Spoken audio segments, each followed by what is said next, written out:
साथियों नमस्कार। बहुत बहुत स्वागत है आप सबका आदित्य पांडे लर्नर्स में। आज हम इंडियन ज्योग्राफी शुरू करेंगे, तो चलिए स्टार्ट करते हैं। इंडियन ज्योग्राफी में सबसे फर्स्ट क्वेश्चन जो आता है कि इंडिया का जो एरिया है वो वर्ल्ड में किस नंबर पर है। इंडिया का जो एरिया है वर्ल्ड के सभी कंट्रीज़ में किस नंबर पर है। तो इसका आंसर हो रहा है कि इंडिया 7th कंट्री है। एरिया के मायने में इंडिया 7th कंट्री है वर्ल्ड में एरिया के मामले में। फर्स्ट कंट्री रसिया सबसे बड़ा है, उसके बाद कनाडा, उसके बाद चाइना, फिर अमेरिका, फिर ब्राज़ील, फिर Australia and then India. India किस नंबर पर है? 7th नंबर पर। अगला क्वेश्चन आता है कि इंडिया वर्ल्ड की जो अगर वर्ल्ड की 100% एरिया है तो पृथ्वी का कितना percent area India cover up करता है। तो 2.4% एरिया इंडिया कवर अप करता है। नेक्स्ट क्वेश्चन, इंडिया वर्ल्ड की पॉपुलेशन का कितना परसेंट पॉपुलेशन इंडिया में रहती है। तो 17.5% पॉपुलेशन इंडिया में रहती है। 17.5% ऑफ वर्ल्ड पॉपुलेशन इंडिया में रहती है। नेक्स्ट क्वेश्चन पूछता है इंडिया में विलेज कितने हैं। पूरे विलेज इंडिया में कितने हैं। तो 6,40,000 6,40,000 विलेजेस हैं इंडिया में कम्प्लीटली। नेक्स्ट क्वेश्चन, इंडिया के विस्तार के बारे में पढ़ेंगे। तो इंडिया का जो सबसे नदर्न पॉइंट है वो कौन सा है। तो 37 डिग्री 6 मिनट। और सबसे साउदर्न पॉइंट कौन सा है। 8 degree 4 minute north. 8 degree 4 minute north is a most southern point of India and 37 degree 6 minute is the most northern point of India. और ये वेस्टर्न पॉइंट और ईस्टर्न पॉइंट कौन सा है। तो ईस्टर्न पॉइंट है 97 degree 25 minute. 97 degree 25 minute east, ये आपका ईस्टर्न पॉइंट है। और आपका 68 डिग्री 7 मिनट ये eastern point. 67 degree east 67 degree 68 degree 7 minute eastern, ये आपका सबसे वेस्टर्न पॉइंट है। और 97 डिग्री 25 मिनट सबसे ईस्टर्न पॉइंट है। अगर इंडिया के मैप में इसे हम देखें तो ये पॉइंट कौन सा है। तो ये पॉइंट 37 डिग्री 6 मिनट है। 37 डिग्री 6 मिनट सबसे नॉर्दर्न पॉइंट। सबसे वेस्टर्न पॉइंट कौन सा है। तो सबसे वेस्टर्न पॉइंट 68 डिग्री 7 मिनट। और सबसे सदर्न पॉइंट कौन सा है। तो सबसे सदर्न पॉइंट 8 डिग्री 4 मिनट। और सबसे ये आपका वेस्टर्न पॉइंट जो है ईस्टर्न पॉइंट ये कौन सा है। तो 97 डिग्री 25 मिनट। ठीक, ये चारों पॉइंट हो गए। अब ये चारों पॉइंट का नाम क्या है। तो सबसे नदर्न पॉइंट को क्या बोलते हैं। इसको बोलते हैं इंदिरा कोल। इंदिरा कोल इसको बोलते हैं इंदिरा कॉल। सबसे साउदर्न पॉइंट जो है ये कन्याकुमारी का सदर्न पॉइंट सबसे ज़्यादा कन्याकुमारी। इस पॉइंट ये कन्याकुमारी है, लेकिन जो सबसे सदर्न पॉइंट है ये इंदिरा कॉल यहाँ पर ग्रेट निकोबार। ये देख रहे हैं ग्रेट निकोबार यहाँ पर है।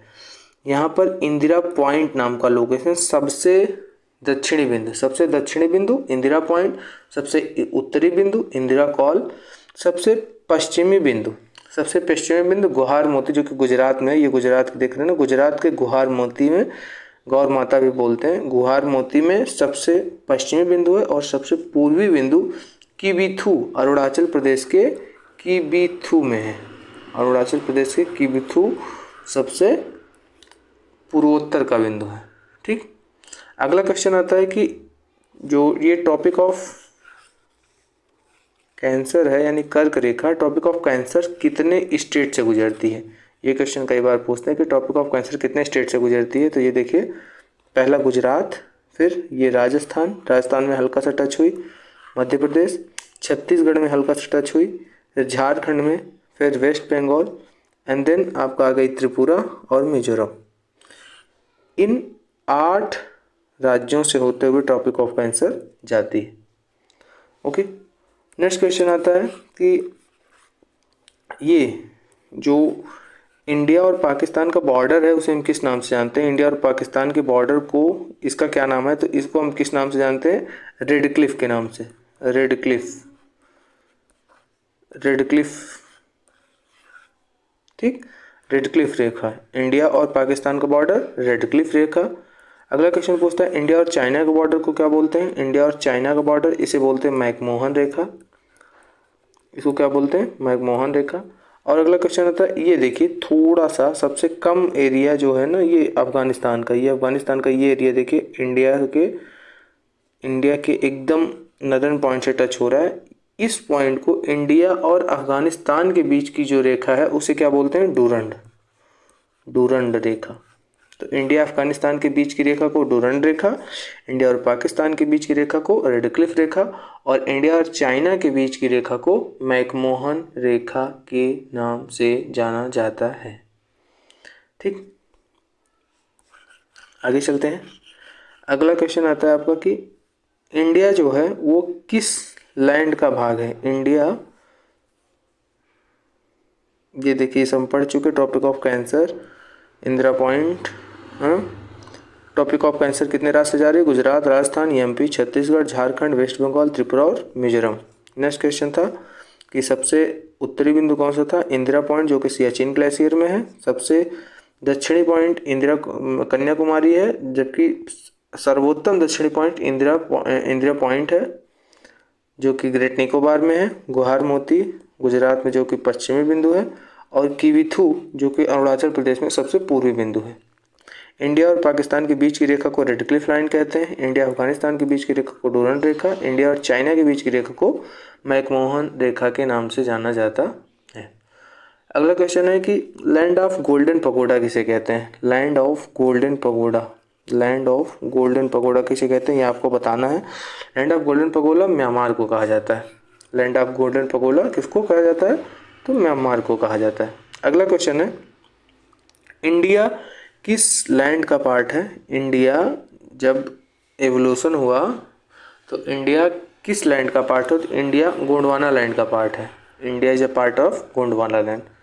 प्रश्न बनता है इंडिया का सबसे लोएस्ट पॉइंट कौन सा है? लोएस्ट पॉइंट, इंडिया का सबसे लोएस्ट पॉइंट, सबसे निचला बिंदु कौन सा है? तो केरला का कटानाड इंडिया का सबसे लोएस्ट पॉइंट है।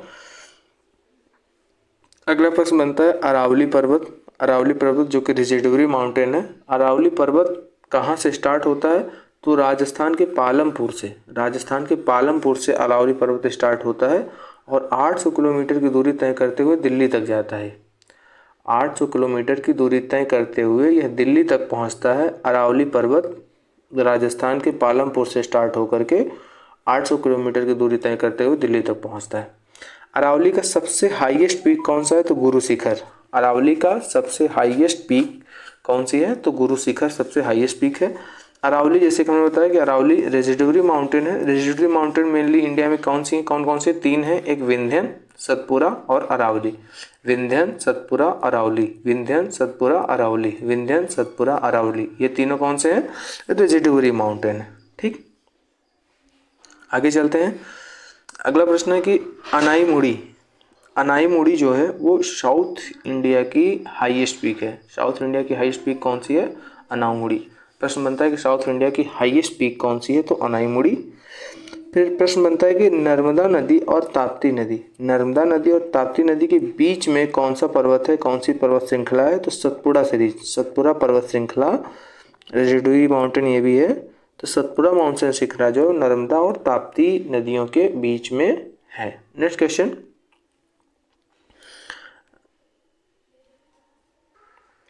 नल्ला मलाई कहाँ पर स्थित है? अगला क्वेश्चन है कि हमारा नल्ला मलाई कहाँ पर स्थित है? तो नल्ला मलाई आंध्र प्रदेश में स्थित है। और इसकी सबसे हाईएस्ट पीक कौन सी है? तो टोटा बेटा नल्ला मलाई की हाईएस्ट पीक है। नल्ला मलाई कहाँ पर स्थित है, किस राज्य में? तो आंध्र प्रदेश में स्थित है। अगला क्वेश्चन, अन्नामलाई कहाँ पर स्थित है? तो अन्नामलाई केरला और तमिल, कुछ भाग केरला में और कुछ भाग तमिल में। तो अन्नामलाई पर्वत कहाँ पर स्थित है? तो केरला और तमिल में। इसकी हाईएस्ट पीक कौन सी है? तो अनाईमुड़ी। इसकी हाईएस्ट पीक कौन सी है? तो अनाईमुड़ी।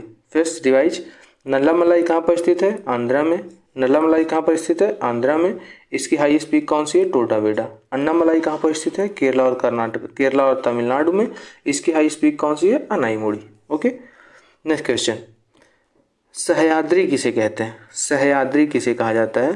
तो वेस्टर्न घाट, जो पश्चिमी तट है, वेस्टर्न घाट है, इसको गोवा और महाराष्ट्र और कर्नाटका में सह्याद्री के नाम से भी जाना जाता है। वेस्टर्न घाट को गोवा, महाराष्ट्र और कर्नाटका में सह्याद्री के नाम से भी जाना जाता है। वर्ल्ड की सबसे हाईएस्ट पीक कौन सी है? माउंट एवरेस्ट, जो आप जानते ही हैं। इंडिया की सबसे हाईएस्ट पीक केटू ऑस्टिन गॉडविन, जो कि इंडिया की सबसे हाईएस्ट पीक है। और वर्ल्ड की सबसे हाईएस्ट पीक माउंट एवरेस्ट। प्रश्न आता है कि माउंट एवरेस्ट पर सबसे पहले किसने चढ़ा था? जो जुनको तेबई थी, जुनको तेबई, ये जापानी है। जुनको तेबई ये जापान के रहने वाले, इन्होंने 1975 में सबसे पहली बार माउंट एवरेस्ट पर चढ़ाई की थी। प्रश्न आता है कि कौन सी इंडियन वुमेन सबसे पहले माउंट एवरेस्ट पर चढ़ी थी? तो बछेंद्री पाल। कब चढ़ी थी? 1984 में।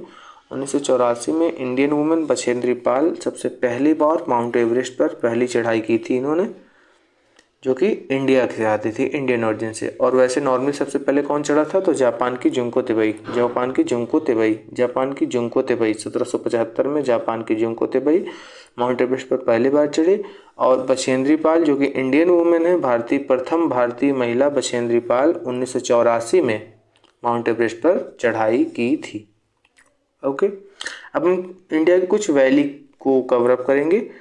तो प्रश्न आता है कि कुल्लू वैली कहाँ पर स्थित है? कुल्लू वैली हिमाचल प्रदेश में स्थित है। कुल्लू वैली कहाँ पर स्थित है? हिमाचल पर स्थित है। Next question is the Nelong valley कहाँ पर स्थित है? निलोंग यूके में। निलोंग यूके में। कुल्लू हिमाचल प्रदेश में। Okay, next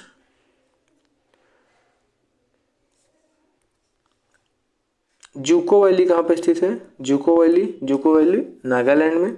okay, Shangla valley कहाँ पर स्थित है? हिमाचल। शांगला वैली कहाँ पर स्थित है? तो हिमाचल में। शांगला हिमाचल। यथांग वैली कहाँ पर स्थित है? यथांग वैली गंगटोक कहाँ पर है? सिक्किम। यथांग वैली गंगटोक। इसे हॉट स्प्रिंग के नाम से भी जाना जाता है। यथांग वैली को हॉट स्प्रिंग के नाम से भी जाना जाता है। चलिए, अब हम भारत की कुछ प्रमुख दर्रों को कवर अप करेंगे। तो प्रश्न आता है चांगला दर्रा कहाँ पर स्थित है? चांगला दर्रा जम्मू कश्मीर। जम्मू कश्मीर। रोहतांग दर्रा कहाँ पर स्थित है? तो हिमाचल प्रदेश। रोहतांग दर्रा हिमाचल प्रदेश। चांगला जम्मू कश्मीर। रोहतांग दर्रा हिमाचल प्रदेश। देखो, रोहतांग में एच आता है, एच, रोहतांग, एच से हिमाचल प्रदेश। रोहतांग हिमाचल प्रदेश। बुमला दर्रा कहाँ पर स्थित है? तो बुमला दर्रा अरुणाचल। ए से छोड़े, ए से शुरू कर दो। ए से आपने छोड़ा और ए से ही आपने शुरुआत कर दी। बुमला दर्रा कहाँ पर स्थित है? अरुणाचल प्रदेश में। नेक्स्ट क्वेश्चन, पाल घाट कहाँ पर स्थित है? तो पाल घाट दर्रा कहाँ पर स्थित है? अरुणाचल प्रदेश। पाल घाट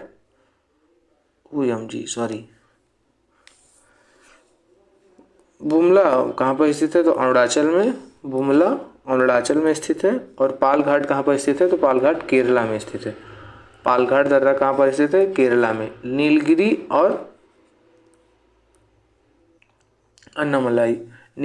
और अन्नामलाई पर्वत के बीच में है पाल घाट दर्रा, जो कि कहाँ पर स्थित है? केरला में। नेक्स्ट क्वेश्चन, नाथुला दर्रा कहाँ पर स्थित है? नाथुला सिक्किम में। भोर घाट कहाँ पर स्थित है? तो भोर घाट महाराष्ट्र में। भोर घाट महाराष्ट्र। लिपू लेक कहाँ पर स्थित है? तो यूके यानी उत्तराखंड में। इंडिया चाइना के बॉर्डर पर स्थित है लिपू लेक कहाँ पर स्थित है? तो इंडो चाइना बॉर्डर पर स्थित है। जोजिला दर्रा कहाँ पर स्थित है? तो लेह के श्रीनगर में स्थित है जोजिला दर्रा। बनिहाल पास कहाँ पर स्थित है? तो जम्मू कश्मीर में। बनिहाल पास जम्मू कश्मीर। सिपकिला पास कहाँ पर स्थित है? तो हिमाचल में। सिपकिला हिमाचल। जेलेपला कहाँ पर स्थित है? तो सिक्किम में। जेलेपला भी सिक्किम में। मांडा पास कहाँ पर स्थित है? तो उत्तराखंड में। चलिए, अब आप एक तरफ से बताएंगे कि चांगला पास कहाँ पर स्थित है, जम्मू कश्मीर, चांगला जम्मू कश्मीर। रोहतांग हिमाचल प्रदेश, रोहतांग हिमाचल प्रदेश, रोहतांग हिमाचल प्रदेश। बुमला अरुणाचल, बुमला अरुणाचल प्रदेश, बुमला अरुणाचल प्रदेश। उसके बाद पालघाट कहाँ पर स्थित है, तो केरला में, पालघाट केरला में, पालघाट केरला, पालघाट केरला। नीलगिरी और अन्नामलाई के बीच में स्थित है, पालघाट केरला में स्थित है। नाथुला दर्रा सिक्किम, नाथुला सिक्किम, नाथुला सिक्किम। भोरघाट महाराष्ट्र, भोरघाट महाराष्ट्र। लिपुलेख उत्तराखंड, लिपुलेख उत्तराखंड, लिपुलेख उत्तराखंड। जोजिला श्रीनगर, जोजिला श्रीनगर, जोजिला श्रीनगर। बनिहाल पास जम्मू कश्मीर, बनिहाल पास जम्मू कश्मीर, बनिहाल पास जम्मू कश्मीर, बनिहाल पास जम्मू कश्मीर। आगे आता है आपका सिपकिला पास, सिपकिला कहाँ पर स्थित है, हिमाचल, सिपकिला हिमाचल, सिपकिला हिमाचल, सिपकिला हिमाचल, सिपकिला हिमाचल। जेलेपला कहाँ पर है, सिक्किम में, जेलेपला सिक्किम। माडा उत्तराखंड, माडा उत्तराखंड। आगे चलते हैं, ग्लेशियर पढ़ते हैं। Glacier, glacier 3 major glacier India के, सियाचिन, गंगोत्री और चौड़ीवाड़ी, सियाचिन, गंगोत्री और चौड़ीवाड़ी। सियाचिन सबसे बड़ा ग्लेशियर है, 70 किलोमीटर का, 70 किलोमीटर के एरिया में है। गंगोत्री जहाँ से गंगा नदी निकलती है 26 किलोमीटर। चौड़ीवाड़ी उत्तराखंड में है। केदारनाथ यहीं पर स्टेब्लिश है। केदारनाथ कहाँ पर है, तो चौड़ीवाड़ी ग्लेशियर पर है। गंगोत्री से गंगा निकलती है 26 kilometre. Siachen glacier 70 kilometre. Plateaus पढ़ते हैं, इंडिया के सब मेजर प्लेटूज। छोटा नागपुर का प्लेटू, छोटा नागपुर प्लेटू का धनबाद रीजन, छोटा नागपुर प्लेटू का धनबाद रीजन, जो कि कोल यानी कोयला के लिए सबसे ज़्यादा फेमस है, सब जानते होंगे आप सब। मालवा प्लेटू और दक्कन प्लेटू, इंडिया के 3 मेजर प्लेटू, दक्कन छोटा नागपुर का प्लेटू, मालवा प्लेटू और दक्कन प्लेटू। छोटा नागपुर में धनबाद रीजन जो है वो कोल के लिए फेमस है, कोयला के लिए फेमस है। नेक्स्ट क्वेश्चन, प्रश्न पूछता है कि इंडिया का सी लेवल कहाँ से मेजर किया जाता है। इंडिया का सी लेवल कहाँ से मेजर किया जाता है, तो चेन्नई से। इंडिया का सी लेवल कहाँ से मेजर किया जाता है, चेन्नई, चेन्नई। इंडिया का सी लेवल कहाँ से मेजर किया जाता है, चेन्नई। इंडिया की कोस्टल लाइन के बारे में अगर प्रश्न आता है कि इंडिया की कोस्टल लाइन कितने स्टेट से होकर जाती है, कोस्ट कितने, इंडिया के कितने ऐसे स्टेट हैं जो डायरेक्ट समुद्र यानी डायरेक्ट कोस्टल लाइन को टच करते हैं, तो 9 स्टेट ऐसे हैं जो इंडिया के कोस्टल लाइन को डायरेक्ट टच करते हैं। कंप्लीट कोस्टल लाइन कितनी है, तो 7,616 किलोमीटर है, 7,616 किलोमीटर है, जिसमें 5422 राज्यों का है। और कंप्लीट फाइनली पूरा 2094 ये भी मिला करके 7,516 किलोमीटर ये जो है ये कोस्टल लाइन है। और कोस्टल लाइन और लैंड बाउंड्री दोनों को मिला करके 15,106 किलोमीटर, 15,106 किलोमीटर का इंडिया का बॉर्डर है, कोस्टल लाइन और लैंड बाउंड्री दोनों को मिला करके। ओके, आगे प्रश्न बनता है कोरोमंडल कोस्ट। कोरोमंडल कोस्ट कहाँ पर स्थित है, कोरोमंडल कोस्ट कौन सा है, तो ये वाला एरिया कोरोमंडल, ये अगर इंडिया का मैप है तो ये एरिया उड़ीसा और आंध्र प्रदेश का तट जो है ये कोरोमंडल कोस्ट।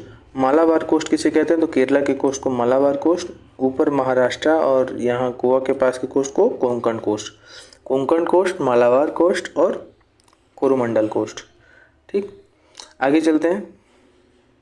10 डिग्री चैनल, ये प्रश्न बहुत पूछा जाता है कि 10 डिग्री चैनल किसके किसके बीच में है, तो अंडमान आइलैंड और निकोबार आइलैंड के बीच में है 10 डिग्री चैनल। अंडमान और निकोबार के बीच में है 10 डिग्री चैनल। अंडमान में पूरे 550 आइलैंड है, अंडमान में पूरे 550 आइलैंड है। सुंडा पीक इसकी हाईएस्ट पीक है, सुंडा पीक इसकी हाईएस्ट पीक है जो कि 732 मीटर है। सुंडा पीक इसकी हाईएस्ट पीक है 732 मीटर की।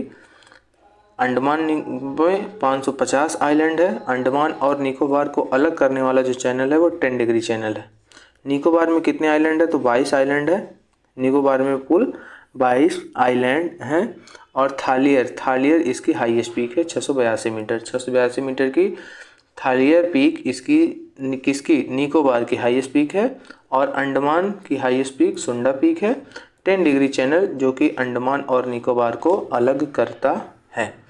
नेक्स्ट क्वेश्चन, बैरन आइलैंड। बैरन आइलैंड एक ऐसा आइलैंड है, बैरन आइलैंड पर ही एक्टिव वॉल्केनो, साउथ एशिया का अगर एक्टिव वॉल्केनो कहीं पाया जाता है तो बैरन आइलैंड में पाया जाता है। बैरन आइलैंड इंडिया में अंतर्गत आता है। प्रश्न बनता है Satish Dhawan space centre. Satish Dhawan space centre कहाँ पर स्थित है, तो यह सतीश धवन स्पेस सेंटर श्रीहरिकोटा कहाँ पर स्थित है, तो यह पुलिकट लेक के नज़दीक में है, Sriharikota Satish Dhawan space centre. Satish Dhawan space centre किसके पास में है? तो पुलिकट लेक के नज़दीक है, पुलिकट लेक के नज़दीक है। ठीक, नेक्स्ट क्वेश्चन, पम्बनदीप धनुषकोटी, पम्बनदीप धनुषकोटी और मन्नार आइलैंड, मन्नार आइलैंड और पम्बनदीप के धनुषकोटी से मन्नार आइलैंड के बीच में जो ब्रिज है उसे एडम ब्रिज या फिर राम सेतु कहा जाता है। राम सेतु कहाँ है, किसके किसके बीच में प्रश्न बनता है? तो राम सेतु पम्बनदीप धनुषकोटी और मन्नार आइलैंड के बीच में है। ठीक, नेक्स्ट क्वेश्चन, लक्षद्वीप आइलैंड में कुल कितने आइलैंड हैं? तो लक्षद्वीप में कुल 36 आइलैंड, पूरे 36 आइलैंड मिलकर के लक्षद्वीप बनता है। और लक्षद्वीप और मिनिकॉय को अलग करने वाला चैनल 9 डिग्री चैनल है। 9 डिग्री चैनल लक्षद्वीप और मिनिकॉय को अलग करने वाला चैनल 9 डिग्री चैनल है। और ये मिनिकॉय सबसे साउथेस्ट आइलैंड है। सबसे दक्षिणी आइलैंड कौन सा है? तो ये मिनिकॉय है। और मिनिकॉय को लक्षद्वीप से अलग करने वाला चैनल 9 डिग्री चैनल, मिनिकॉय को लक्षद्वीप से अलग करने वाला चैनल 9 डिग्री चैनल, बहुत पूछा जाता है। 9 डिग्री चैनल लक्षद्वीप और मिनिकॉय को अलग करता है। 10 डिग्री चैनल किसको अलग करता है? तो अंडमान और निकोबार को अलग करता है 10 डिग्री चैनल। और 9 डिग्री चैनल किसको अलग करता है? लक्षद्वीप और मिनिकॉय को। प्रश्न पूछा जाता है सल्सेट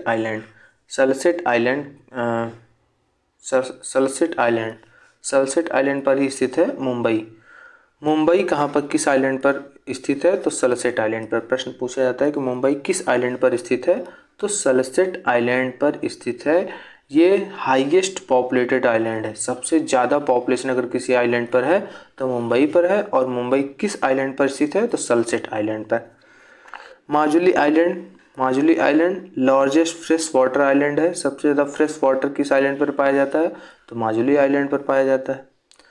ठीक, नेक्स्ट क्वेश्चन है कि इंडियाज कोहिनूर किसे कहते हैं? इंडिया का कोहिनूर किसे कहते हैं? तो आंध्र प्रदेश को इंडिया का कोहिनूर कहते हैं। क्यों?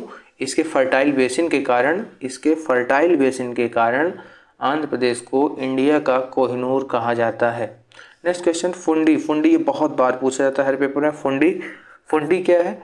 फुंडी मणिपुर में स्थित लोकटक लेक, ये भी प्रश्न बहुत बार पूछा जाता है कि लोकटक लेक किस राज्य में स्थित है? तो मणिपुर में।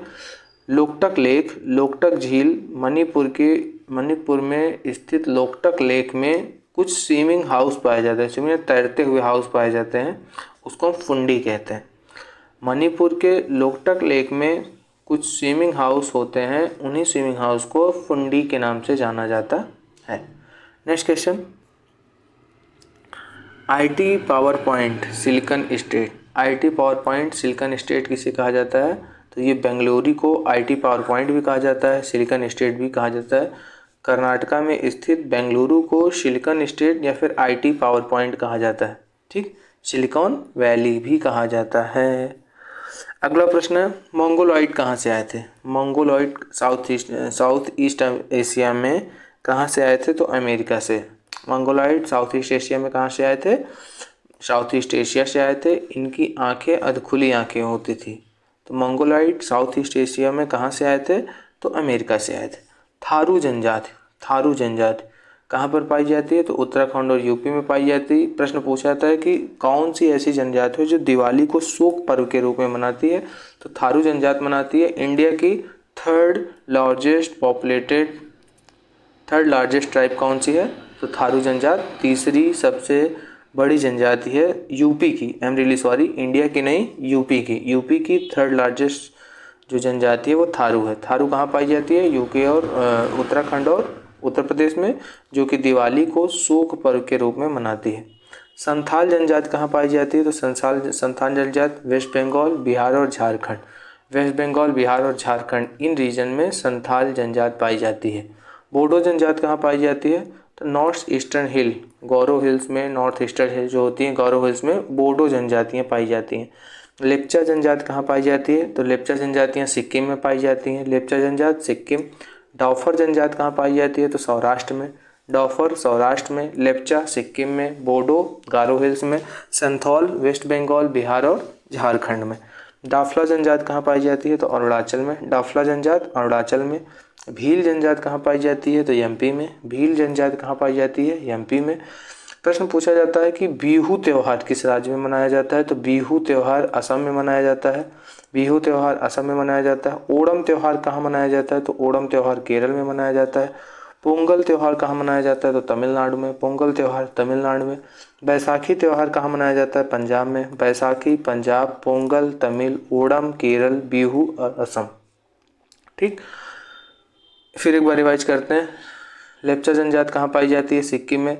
संथाल जनजात कहाँ पाई जाती है? वेस्ट बंगाल बिहार और झारखंड में। वेस्ट बंगाल बिहार झारखंड में संथाल जनजात। बोडो जनजात कहाँ पाई जाती है? गारो हिल्स में, नॉर्थ ईस्टर्न हिल्स में पाई जाती है। लेप्चा जनजात सिक्किम में। डॉफर जनजात सौराष्ट्र में। डाफला जनजात अरुणाचल प्रदेश में। भील जनजात एमपी में। बिहू त्योहार कहाँ मनाया जाता है? असम में। ओणम त्योहार केरल में। पोंगल त्योहार तमिलनाडु में और बैसाखी त्योहार पंजाब में मनाया जाता है। नेक्स्ट क्वेश्चन, अब नदियों को पढ़ेंगे, इंडियंस रिवर्स पढ़ेंगे। यमुना नदी, यमुना नदी का ओरिजिन प्लेस क्या है? तो यमुना नदी का ओरिजिन कहाँ से होता है? यमुनोत्री ग्लेशियर। यमुना नदी का ओरिजिन कहाँ से? यमुनोत्री ग्लेशियर से होता है यमुना नदी का ओरिजिन। यमुनोत्री ग्लेशियर के निकट बंदर पूंछ की चोटी से, यमुनोत्री ग्लेशियर के निकट बंदर पूंछ की चोटी से यमुना नदी निकलती है। अगला क्वेश्चन, ब्रह्मपुत्र नदी का ओरिजिन प्लेस कहाँ पर है? तो ब्रह्मपुत्र नदी यारलंग जंगबो, बांग्लादेश में यारलंग जंगबो के नाम से भी इसे जाना जाता है। बांग्लादेश में जमुना के नाम से जाना जाता है। यारलंग जंगबो चाइना में यारलंग जंगबो के नाम से जाना जाता है। इंडिया में ब्रह्मपुत्र के नाम से जाना जाता है। इसका ओरिजिन कहाँ पर है? तो मानसरोवर, तिब्बत के मानसरोवर से यह निकलती हैं। तिब्बत के मानसरोवर से 3 नदियाँ निकलती हैं। तिब्बत के मानसरोवर से 3 नदियाँ, सिंधु नदी, सतलज नदी और ब्रह्मपुत्र नदी। तिब्बत के मानसरोवर से 3 नदियाँ निकलती हैं, सिंधु नदी, सतलज नदी और ब्रह्मपुत्र नदी। ये तीनों इसी के आसपास से ही निकलती हैं। ब्रह्मपुत्र नदी को बांग्लादेश में जमुना के नाम से जाना जाता है और चाइना में यारलंग जंगबो के नाम से जाना जाता है। इंडिया में ब्रह्मपुत्र के नाम से जाना जाता है। इसका ओरिजिन प्लेस कहाँ है? तो Mansarovar Tibet. Next question, Narmada river का ओरिजिन प्लेस कहाँ है? तो नर्मदा नदी का ओरिजिन प्लेस अमरकंटक चोटी के मैकाल अमरकंटक चोटी मैकाल से इनका ओरिजिन होता है। नर्मदा नदी का ओरिजिन प्लेस कहाँ है? अमरकंटक चोटी से। अमरकंटक नर्मदा नदी का ओरिजिन प्लेस अमरकंटक चोटी से। ठीक, यह आगे बढ़ती हैं विंध्याचल और सतपुड़ा के बीच से होते हुए आगे बढ़ती है। नर्मदा नदी विंध्याचल और सतपुड़ा के बीच से होकर के आगे निकलती हुई जाकर के ये अरब की खाड़ी में गिरती है। अरब की खाड़ी में गिरने वाली कौन कौन सी नदियां हैं बेसिकली पूछा जाता है? तो नर्मदा और ताप्ती, ये 2 नदियां बेसिकली ऐसी हैं जो अरब की खाड़ी में जाकर के गिरती हैं। प्रश्न पूछता है कौन सी नदियां ऐसी हैं जो एस्चुरी नहीं बनाती हैं? सारी नदियां डेल्टा बनाती हैं, ये कौन सी नदियां ऐसी हैं जो एस्चुरी नहीं बनाती हैं? तो नर्मदा, ताप्ती और पेरियार, ये तीनों नदियां ही एस्चुरी नहीं बनाती हैं क्योंकि ये वैली से चलती हैं। इनके साथ बहुत सारा मटेरियल नहीं होता जिससे ये डेल्टा का निर्माण नहीं करती हैं। तो कौन सी नदियां ऐसी हैं जो अरब सागर में जाकर के गिरती हैं? बेसिकली नर्मदा, ताप्ती, पेरियार, ये नदियां एस्चुरी भी नहीं बनाती हैं। ठीक, नेक्स्ट क्वेश्चन, दामोदर नदी के बारे में पहला प्रश्न आता है कि बंगाल का शोक किस नदी को कहते हैं? तो दामोदर नदी को बंगाल का शोक कहते हैं। इसका ओरिजिन कहाँ से है? तो छोटा नागपुर प्लेटू से निकलती हैं। छोटा नागपुर प्लेटू के पालम डिस्ट्रिक्ट से इसका ओरिजिन होता है। किसका? दामोदर नदी को, जिसे बंगाल का शोक भी कहा जाता है। और यह सबसे ज़्यादा पोल्यूटेड, सबसे ज़्यादा गंदी नदियों में अगर सबसे ज़्यादा बहुत ज़्यादा पोल्यूटेड कोई नदी है तो दामोदर नदी है। इसे बंगाल का शोक भी कहा जाता है। ये कहाँ से निकलती है? तो छोटा नागपुर प्लेटू के पालम डिस्ट्रिक्ट से इसका निकास होता है। एक प्रश्न ये भी पूछा जाता है कि ईडन नहर किस नदी से निकलती है? तो ईडन नहर दामोदर नदी से ही निकलती है। ये सारे प्रश्न कई बार पेपर में पूछे गए हैं। एडन नदी, एडन नहर किस नदी से निकलती है? तो दामोदर नदी से निकलती है। बंगाल का सूप किस नदी को कहते हैं? दामोदर नदी को कहते हैं। दामोदर नदी का ओरिजिन कहाँ से है? जो छोटा नागपुर प्लेटू के पालम डिस्ट्रिक्ट से इसका ओरिजिन होता है। मोस्ट पोल्यूटेड रिवर ये है Damodar river. Next question, Mahanadi. Mahanadi का ओरिजिन कहाँ से होता है? तो छत्तीसगढ़ के रायपुर डिस्ट्रिक्ट से, छत्तीसगढ़ के रायपुर से ओरिजिन होता है महानदी रिवर का। महानदी रिवर का ओरिजिन छत्तीसगढ़ के रायपुर डिस्ट्रिक्ट है। ताप्ती नदी का ओरिजिन कहाँ से होता है? ताप्ती नदी का ओरिजिन एमपी के मध्य प्रदेश के बैतूल डिस्ट्रिक्ट से, सतपुड़ा के निकट, सतपुड़ा रेंज के निकट एमपी में बैतूल डिस्ट्रिक्ट से ओरिजिन होता है ताप्ती नदी का। बैतूल डिस्ट्रिक्ट से ओरिजिन होता है ताप्ती नदी का। ताप्ती नदी कहाँ गिरती है? अरब की खाड़ी में जाकर के गिरती है। अरब सागर में जाकर के गिरती है। कावेरी नदी का ओरिजिन कहाँ से? कावेरी नदी का ओरिजिन कर्नाटका के कुर्ग डिस्ट्रिक्ट में, कर्नाटका के कुर्ग डिस्ट्रिक्ट में ओरिजिन है कावेरी नदी का। कावेरी नदी का ओरिजिन कहाँ पर है? कर्नाटका के कुर्ग डिस्ट्रिक्ट में। इसे दक्षिण गंगा के नाम से भी जाना जाता है। दक्षिण गंगा किस नदी को कहते हैं? कावेरी नदी को कहते हैं। कावेरी नदी का ओरिजिन कहाँ पर है? तो कावेरी नदी का ओरिजिन कर्नाटका के कुर्ग डिस्ट्रिक्ट में, कर्नाटका के कुर्ग डिस्ट्रिक्ट में है कावेरी नदी का origin. Okay, next question, Godavari नदी। गोदावरी नदी का ओरिजिन कहाँ से है? गोदावरी नदी का ओरिजिन जल्दी बताइए। त्र्यंबकेश्वर से निकलती हैं गोदावरी नदी। इन्हें बूढ़ी गंगा और दक्षिण गंगा के नाम से भी जाना जाता है। बूढ़ी गंगा या दक्षिण गंगा के नाम से भी जाना जाता है। गोदावरी नदी को बेसिकली बूढ़ी गंगा के नाम से जाना जाता है। ठीक, कहाँ से ओरिजिन होता है? त्र्यंबकेश्वर से। त्र्यंबकेश्वर कहाँ स्थित है? मुंबई के नज़दीक, मुंबई के निकट त्र्यंबकेश्वर से गोदावरी नदी का ओरिजिन होता है। यह पूरा कितना दूरी तय करती है? तो 1465 किलोमीटर की दूरी तय करती हैं। इंडिया की लंबाई में अगर लार्जेस्ट रिवर बोला जाए तो गंगा नदी है, 25-25 किलोमीटर की दूरी तय करती हैं। बट अगर प्रायद्वीपीय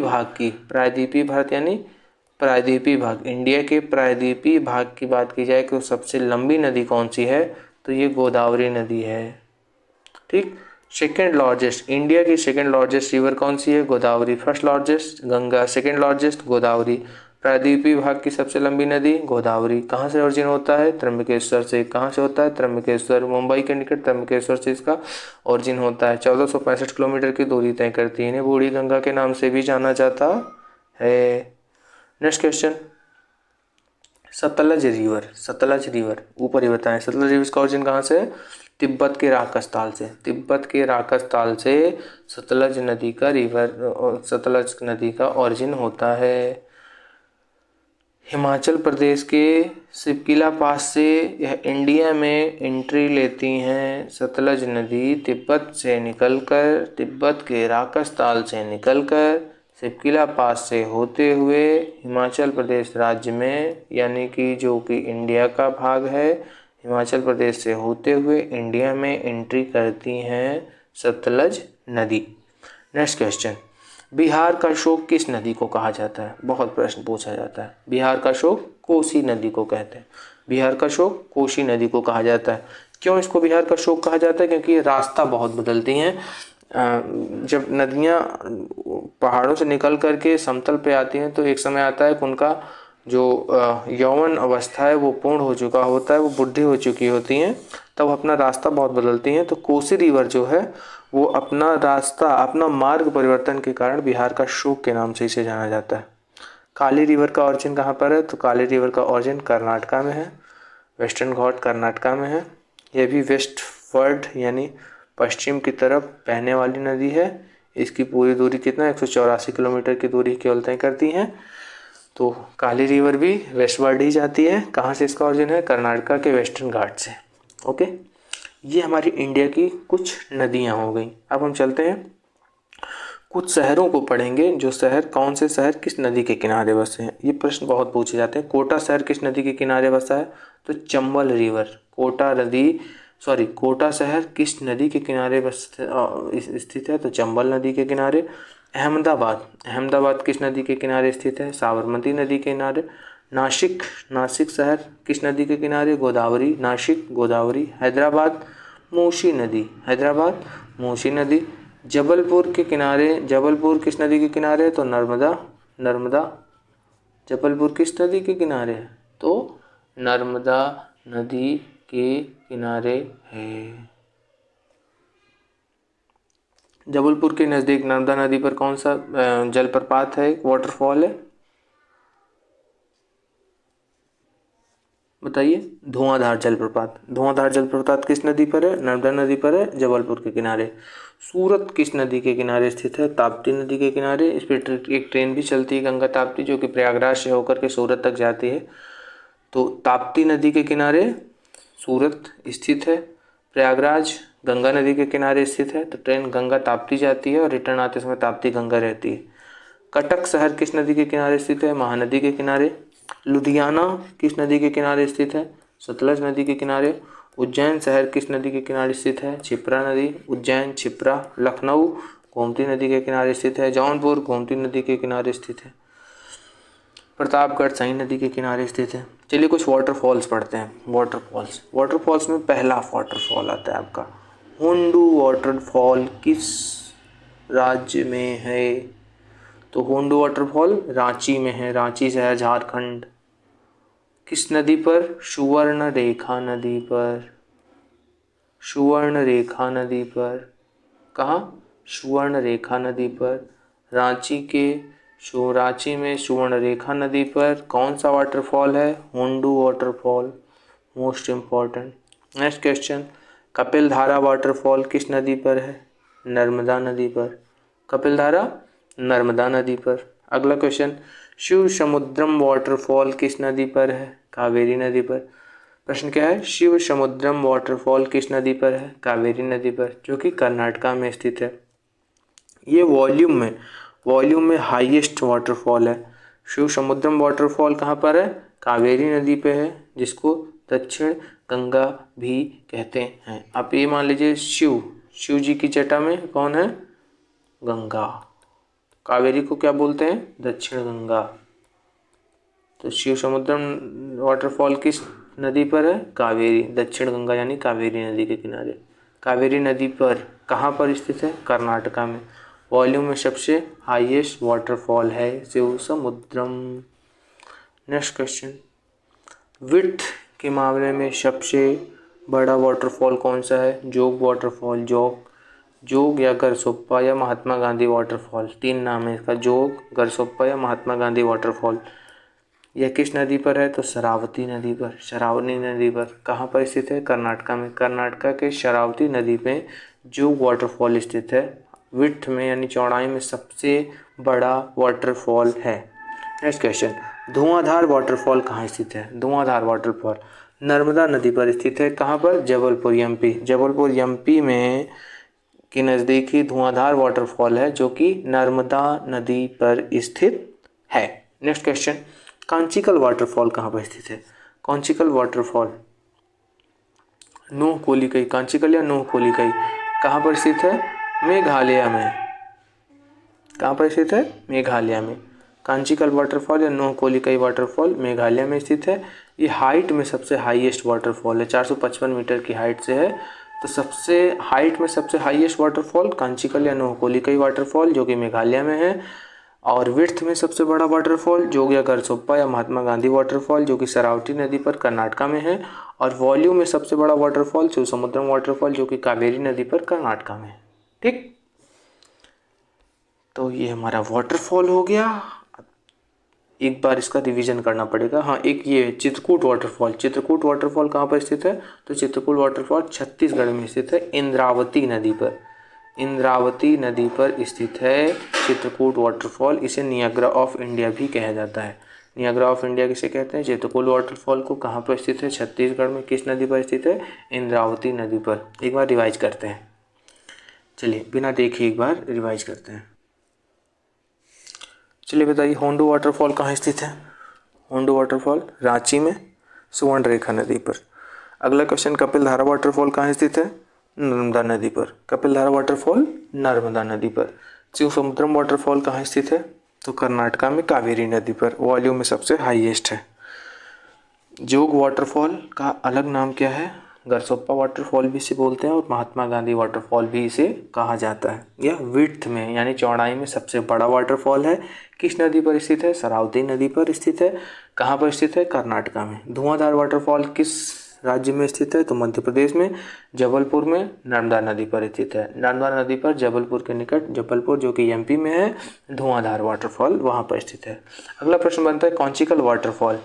कॉन्चिकल वाटरफॉल जिसे नो कोलिकई भी कहते हैं, ये कहाँ पर स्थित है? तो मेघालय में स्थित है। ये हाइट में सबसे हाईएस्ट है, 455 मीटर की हाइट पर है। यह 455 मीटर की हाइट से यह वाटरफॉल है। चित्रकूट वाटरफॉल किस राज्य में स्थित है? छत्तीसगढ़ में, इंद्रावती नदी पर। इसे नियाग्रा ऑफ इंडिया भी कहा जाता है। तो चलिए अब हम लेक्स देखते हैं, इंडिया की लेक्स। पहला प्रश्न बनता है वेम्बनाथ लेक कहाँ स्थित है? तो वेम्बनाथ लेक कहाँ पर स्थित है? केरला में। वेम्बनाथ लेक कहाँ पर स्थित है? केरला में। Largest lake of Kerala, Kerala की सबसे बड़ी लेक है वेम्बनाथ लेक। कितनी बड़ी है? तो इसकी लंबाई 96 किलोमीटर और चौड़ाई 14 किलोमीटर है। 96 इंटू 14 किलोमीटर के रेंज में है। केरला की लार्जेस्ट लेक है। कौन सी lake? Vembanad lake. Periyar lake कहाँ स्थित है? पेरियार लेक आर्टिफिशियल लेक है। 55 स्क्वायर किलोमीटर, 55 स्क्वायर किलोमीटर में है पेरियार लेक, जो कि आर्टिफिशियल लेक है। ठीक, नेक्स्ट चिल्का लेक कहाँ पर स्थित है? तो उड़ीसा में। चिल्का लेक कहाँ पर स्थित है? उड़ीसा में। प्रश्न पूछा जाता है खारे पानी की झील कौन सी है? इंडिया में सबसे ज़्यादा खारे पानी की झील कौन सी है? Chilka lake. Next question, Pulicat lake. Pulicat lake कहाँ पर स्थित है? तो यह तमिलनाडु और आंध्र प्रदेश दोनों में कहा जा सकता है। कोरोमंडल कोस्ट जो हम बात किए थे कि तमिलनाडु और अभी कोरोमंडल कोस्ट ऊपर बात किए थे ना कि ये वाला कोस्ट को कोरोमंडल कोस्ट कहा जाता है। यहाँ पर ये आपका आंध्र प्रदेश है, ये तमिलनाडु, ये दोनों के बीच में जिससे ये बॉर्डर जाता है, ये दोनों के बीच में है आपका पुलिकट लेक। ये सेकेंड सॉल्टिएस्ट लेक ऑफ इंडिया है। दूसरी सबसे खारी झील है, इंडिया की दूसरी सबसे खारी झील है कौन सी? पुलिकट लेक। पुलिकट लेक जो कि तमिलनाडु और आंध्र प्रदेश के बॉर्डर पर है, कोरोमंडल कोस्ट में, दूसरी सबसे खारे पानी की झील है। नेक्स्ट क्वेश्चन, लोकटक लेक कहाँ स्थित है? मणिपुर में। जो अभी हम फुंडी की बात किए थे, फुंडी कहाँ पर है? फुंडी क्या है? तो फुंडी मणिपुर में स्थित लोकटक लेक में जो स्ट्रीमिंग हाउस हैं उन्हें फुंडी कहा जाता है। कोलेरू लेक कहाँ पर स्थित है? आंध्र प्रदेश में। Kolleru lake Andhra Pradesh, Kolleru lake Andhra Pradesh, Kolleru lake Andhra Pradesh, Kolleru Andhra, Kolleru Andhra. Didwana lake, ये यूपीएससी में पूछा जा चुका है। डिडवाना लेक राजस्थान की साल्टिएस्ट लेक है, साल्ट लेक है डिडवाना, राजस्थान। डिडवाना राजस्थान, कोलेरू आंध्रा। Phulhar lake, Phulhar lake. प्रश्न पूछा जाता है कि गोमती नदी का ओरिजिन प्लेस कहाँ है? गोमती नदी की कहाँ से निकलती हैं? तो गोमती नदी पीलीभीत से होकर निकलती हैं। पीलीभीत में कहाँ से निकलती हैं? तो गोमती नदी पीलीभीत के फुलहर लेक से निकलती हैं। गोमती नदी जो कि जैसे लखनऊ किस नदी के किनारे स्थित है? गोमती नदी के। तो गोमती नदी कहाँ से निकलती हैं? पीलीभीत के फुलहर लेक से। फुलहर लेक कहाँ पर स्थित है? पीलीभीत, यानी पीलीभीत कहाँ पर है? यूपी में। पीलीभीत कहाँ पर है? यूपी का एक जिला है पीलीभीत, वहाँ से निकलती है गोमती नदी फुलहर लेक से। डल लेक कहाँ पर स्थित है? डल लेक जम्मू कश्मीर में। डल लेक जम्मू कश्मीर, डल लेक जम्मू कश्मीर। लोनार लेक कहाँ पर स्थित है? तो महाराष्ट्र में। Lonar lake Maharashtra, Lonar lake Maharashtra. Roopkund lake कहाँ पर स्थित है? तो उत्तराखंड में। रूपकुंड उत्तराखंड में, रूपकुंड उत्तराखंड में। इसे रहस्यमयी झील भी कहा जाता है। रूपकुंड लेक उत्तराखंड में। सूरजकुंड लेक कहाँ पर स्थित है? तो हरियाणा में। सूरजकुंड हरियाणा में, सूरजकुंड हरियाणा में। अष्टामुडी लेक कहाँ पर स्थित है? केरल में। अष्टामुडी केरल में, अष्टामुडी केरल में। तो ये हमारी लेक्स रहेंगे कुछ। एक बार चलो लेक को फास्ट ट्रैक रिवाइज करते हैं। वेम्बनाथ लेक कहाँ पर है? केरला में। वेम्बनाथ लेक केरला। पेरियार केरला। चिल्का उड़ीसा। चिल्का उड़ीसा खारे पानी की सबसे बड़ी झील है। पुलिकट तमिलनाडु और आंध्रा के बॉर्डर पर स्थित है। Loktak lake Manipur. Kolleru lake Andhra. Didwana Rajasthan. Phulhar lake Pilibhit UP. Dal lake Jammu Kashmir. Lonar lake Maharashtra. Roopkund रहस्यमयी लेक भी कहा जाता है इसे, उत्तराखंड। सूरजकुंड हरियाणा। अष्टामुडी केरला। ठीक, ये सारी हमारी लेक्स हो गई। अब आगे चलते हैं। प्रश्न पूछा जाता है हाईएस्ट रेनफॉल, इंडिया में सबसे ज़्यादा रेनफॉल कहाँ पर होती है? इंडिया में सबसे ज़्यादा बारिश कहाँ पर होती है? मार्सेन डाम में। इंडिया में सबसे ज़्यादा बारिश कहाँ पर होती है? तो मासिनराम में सबसे ज़्यादा बारिश होती है।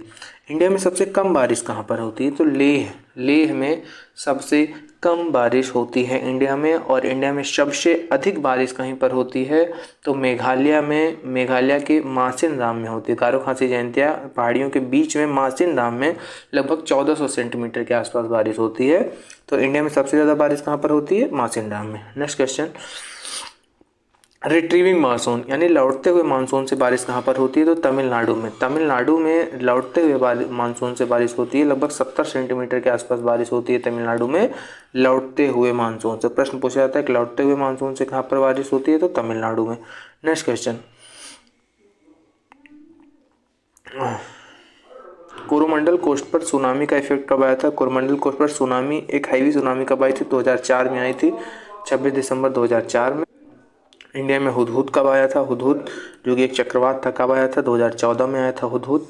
अब हम इंडिया की मेजर सॉइल्स को पढ़ेंगे। इंडिया की मेजर सॉइल्स को पढ़ेंगे। 3 मेजर सॉइल्स हैं इंडिया की, 3 मेजर सॉइल्स हैं। एक ब्लैक सॉइल, दूसरी लेटेराइट सॉइल और तीसरी रेगुर सॉइल या फिर जलोढ़ मिट्टी जिसे बोलते हैं। हाँ, तो पहले हम पढ़ेंगे ब्लैक सॉइल। ब्लैक सॉइल यानी रेगुर मिट्टी। ब्लैक सॉइल का दूसरा नाम क्या है? रेगुर मिट्टी। रेगुर मिट्टी, ब्लैक सॉइल, कॉटन सॉइल, इसका 3 नाम है। कौन कौन? Regur soil, black soil, cotton soil. Regur soil, black soil, cotton soil. Regur soil, black soil, cotton soil. Regur soil, black soil, black soil, cotton soil.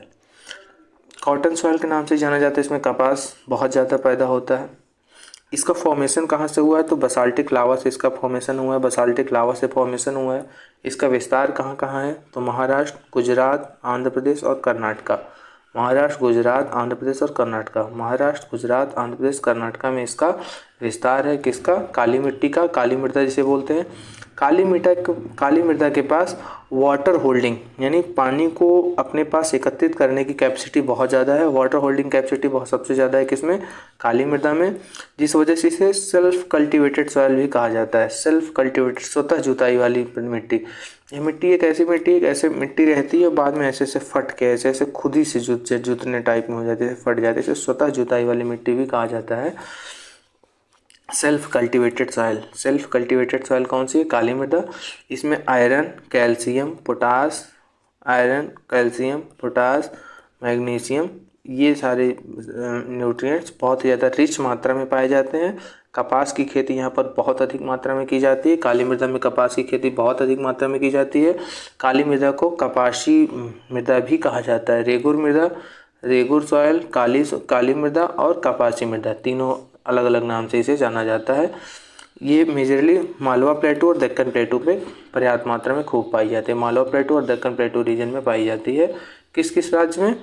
तो महाराष्ट्र, गुजरात, आंध्रा और कर्नाटका। महाराष्ट्र, गुजरात, आंध्रा और कर्नाटका। ये बात जानकारी रही हमारी काली मृदा से संबंधित। अब हम चलते हैं लेटेराइट सॉइल। लेटेराइट सॉइल पढ़ेंगे।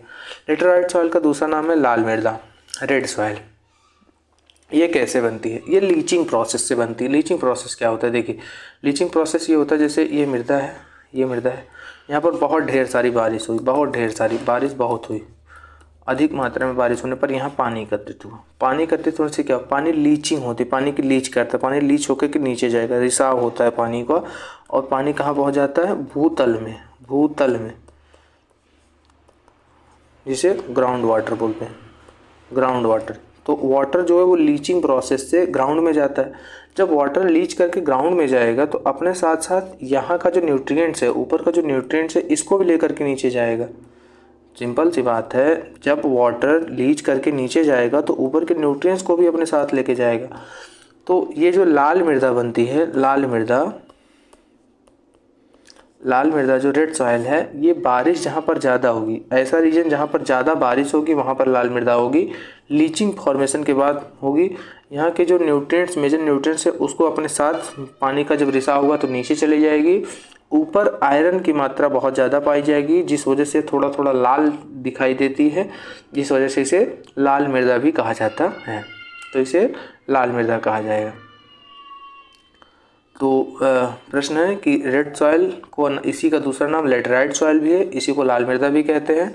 लीचिंग प्रोसेस के माध्यम से बनती है, जहाँ पर वाटरफॉल जहाँ पर बहुत ज़्यादा होता है बारिश का रीजन, वहाँ पर ये लाल मृदा बनकर तैयार होती है।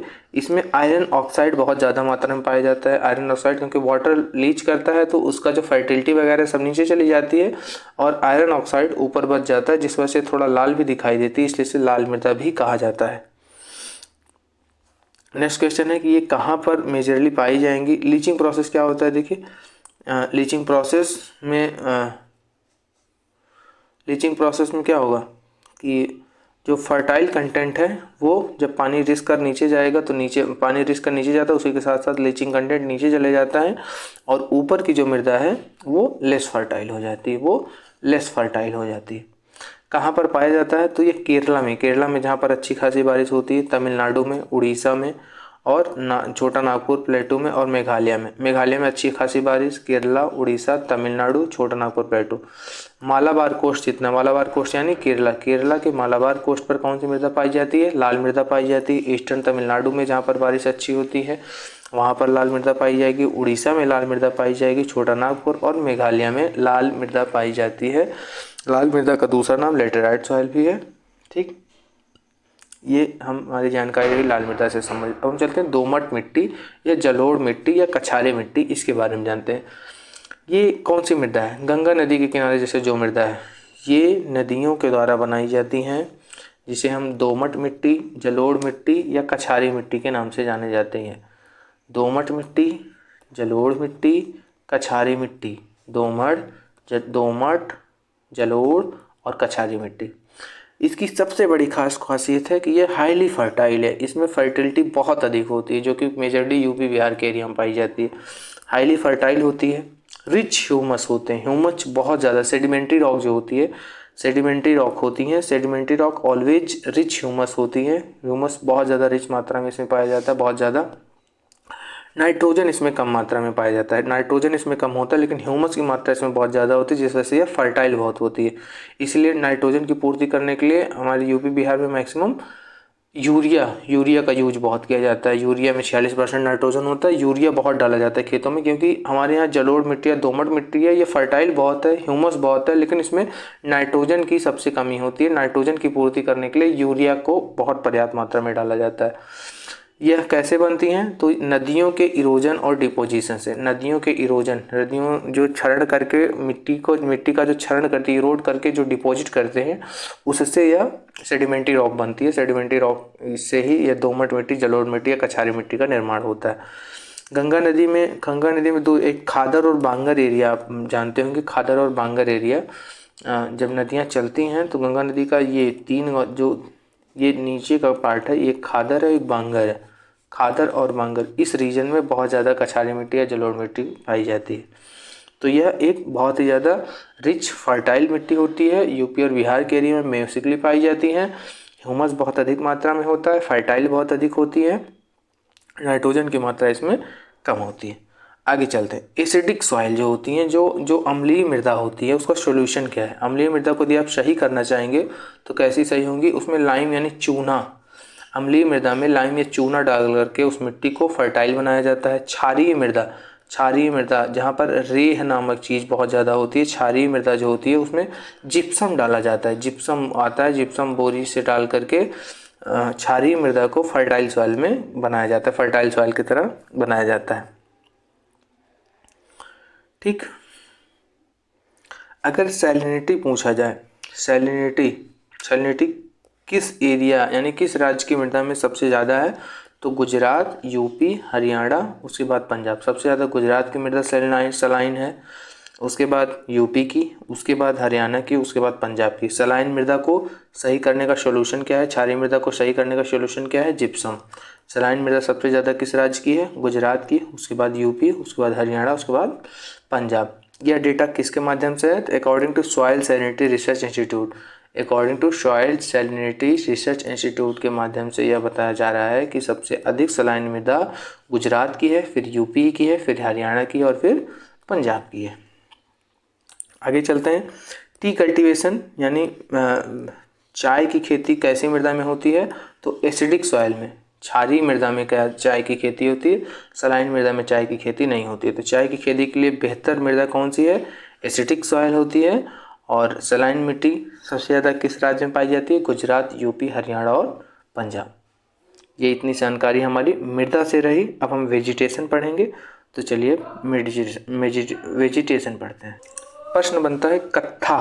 कत्था जो कत्था पान के साथ खाया जाता है, कत्था कैसे बनता है। तो खैर को सुखा करके, ड्राइड खैर को सुखा करके हम कत्था प्राप्त करते हैं। कत्था कहाँ से मिलता है, तो खैर को सुखा करके कत्था को प्राप्त किया जाता है।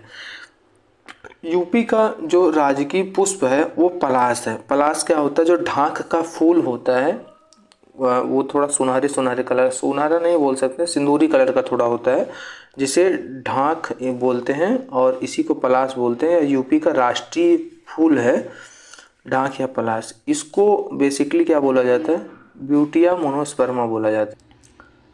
तो पलाश जो कि ढाक, इसे ब्यूटिया मोनोस्पर्मा भी कहते हैं। ब्यूटिया मोनोस्पर्मा किसे कहा जाता है, तो ढाक या पलाश को। इसे फ्लेम ऑफ द फॉरेस्ट भी कहा जाता है, यानी जंगल की आग, जो कि यूपी का राष्ट्रीय पुष्प है पलाश।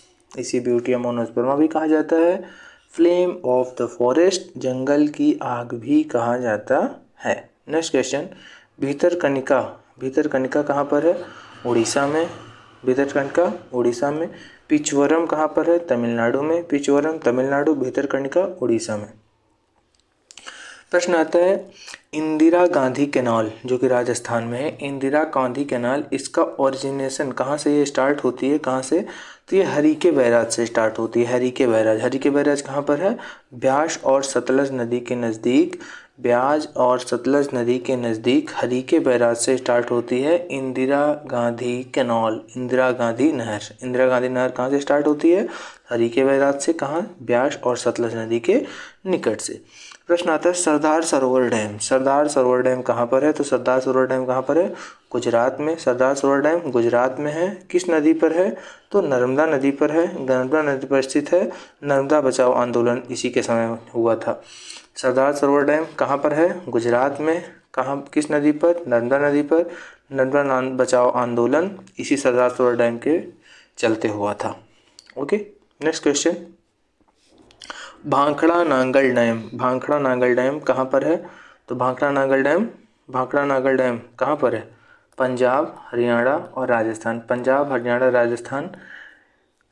गोविंद सागर डैम कहाँ पर है, भांखड़ा नांगल डैम और गोविंद सागर डैम कहाँ पर है, तो सतलज नदी पर है। ये पंजाब, हरियाणा और राजस्थान में है।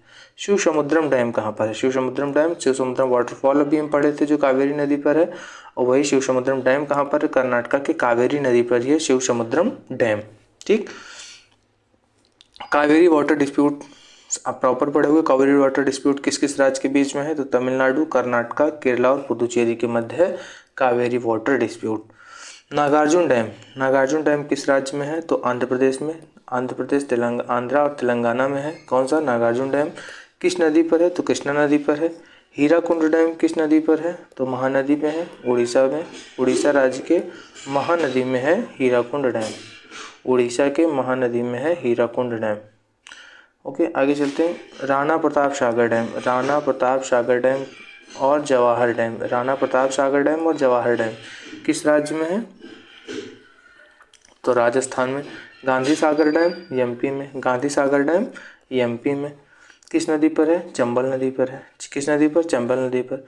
गोविंद सागर बल्लभ पंत डैम यह किस नदी पर है, गोविंद सागर बल्लभ पंत डैम। यह एक आर्टिफिशियल लेक है, गोविंद सागर बल्लभ पंत लेक है, इसी पर बना हुआ है। ये जो गोविंद सागर बल्लभ पंत लेक, ये आर्टिफिशियल लेक है। यह डैम कहाँ पर है, गोविंद सागर बल्लभ पंत डैम कहाँ पर स्थित है, ये यूपी के सोनभद्र जिले में, पिपरी में। यूपी के सोनभद्र जिले में, पिपरी में। इसे रिहंद परियोजना के नाम से भी जाना जाता है। यह रिहंद रिवर पर है। किस नदी पर, रिहंद नदी पर है। अगला प्रश्न है टिहरी डैम कहाँ पर है, तो उत्तराखंड में है। किस नदी पर है, भागीरथी नदी पर है। टिहरी डैम कहाँ पर है, उत्तराखंड में किस नदी पर? भागीरथी नदी पर। फिर आगे पोचमपाद परियोजना। पोचमपाद परियोजना कहाँ की परियोजना है, किस राज्य की? तो ये आंध्र प्रदेश की परियोजना है। किस नदी की है? तो गंडक नदी, गंडक नदी पर है पोचमपाद परियोजना। पोचमपाद परियोजना आंध्र प्रदेश की गंडक नदी पर है। फरक्का बैराज कहाँ पर बना है? तो वेस्ट बंगाल में। किस नदी पर? गंगा रिवर पर। घटप्रभा परियोजना किस राज्य में है? कर्नाटका में। किस नदी पर? घटप्रभा रिवर पर। पूंग डैम, पूंग डैम या ब्यास डैम, पूंग डैम या ब्यास डैम या किस किस राज्य में है? तो हिमाचल प्रदेश में ब्यास रिवर पर। पूंग डैम किस पर है? तो हिमाचल प्रदेश में ब्यास रिवर पर। तुलवुल नवल परियोजना, तुलवुल नवल परियोजना यह किस राज्य में है? तो जम्मू कश्मीर में है, झेलम रिवर पर। झेलम नदी पर स्थित जम्मू कश्मीर में तुलवुल नवल परियोजना। राजघाट परियोजना कहाँ की है? तो रानी लक्ष्मीबाई, रानी लक्ष्मीबाई परियोजना ललितपुर यूपी में। रानी लक्ष्मीबाई परियोजना ललितपुर यूपी में बेतवा रिवर पर है। राजघाट परियोजना। गंडक बैराज, गंडक बैराज गंडक नदी पर बना हुआ है यूपी में। गंडक बैराज कहाँ पर है? यूपी में गंडक रिवर पर। अब आगे हम चलेंगे एग्रीकल्चर से संबंधित। एग्रीकल्चर को कवर अप करेंगे सबसे पहले।